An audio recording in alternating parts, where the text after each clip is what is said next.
Everyone's favorite plumber is back yet again, and for the first time, the power to create new Mario worlds is in the hands of the player. Super Mario Maker lets you design your own adventures and choose the look and feel of Mario's quest to save Princess Peach, or whatever it is you want to create. Players are given a blank canvas with many of the power-ups, enemies, and environments from the franchise, allowing anyone to create the Mario level of their wildest dreams.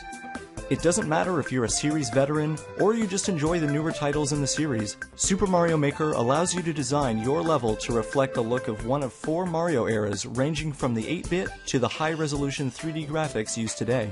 The 8 and 16-bit installments are brought back in higher definition, which gives them a more vibrant look compared to their original releases.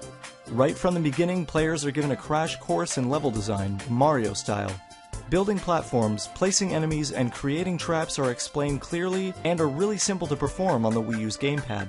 While the concept of a level editor in a video game is hardly new, the interface here is surprisingly intuitive.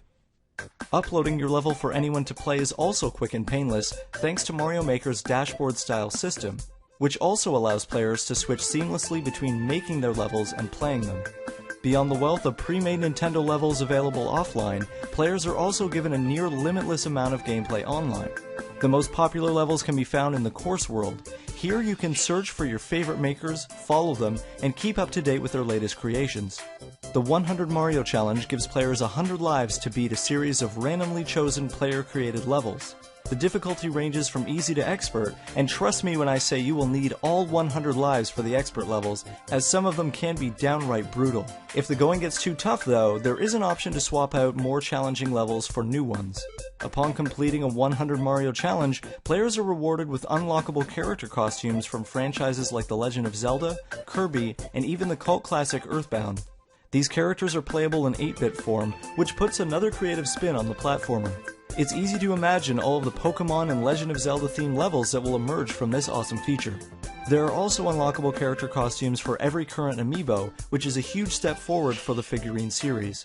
Until now, collectors have been pretty limited in what their figures were compatible with. Also, if you don't happen to have a particular amiibo for a character you want to use, you can still unlock all 100 costumes by playing the online challenges. A downside to this, however, is while a lot of the player-created content is clever and fun to play, there are always levels that don't quite hold up.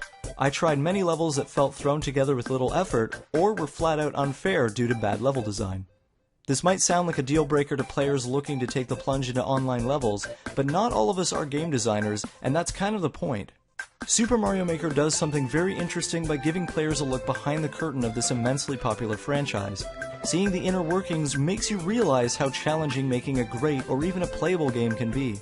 With so many established enemies and power-ups in the Mario universe, there is a huge assortment of building blocks at your fingertips. A fair amount of it is held back at first, likely to help ease new players into the game. Over a 10-day period, more of these elements do become available, and once you have a grasp of what everything is capable of, you can do some pretty crazy stuff, like combining elements to create something totally new. There's a lot going on for Super Mario Maker, but there are a few things that do hold it back. The lack of any form of checkpoints, for example, makes completing some of the more challenging levels that much harder, forcing players to power through on a single life alone. And admittedly, while we expected as much, it is a shame that Nintendo opted not to include multiplayer in any capacity, as that could have brought another exciting layer to the game. Finding friends online can also be challenging, and the game could definitely have benefited from some sort of friends list. Yes, it is possible to follow players once they have been found, but Nintendo has often had the issue of adding too many steps to achieve what should be a pretty painless task, particularly for online play. Super Mario Maker offers nearly limitless potential for creation, and enough content to keep any die-hard Mario fan occupied for many hours. It's a fresh take on one of Nintendo's staples, with only a few minor hiccups. For all of this, I give Super Mario Maker an 8.5 out of 10.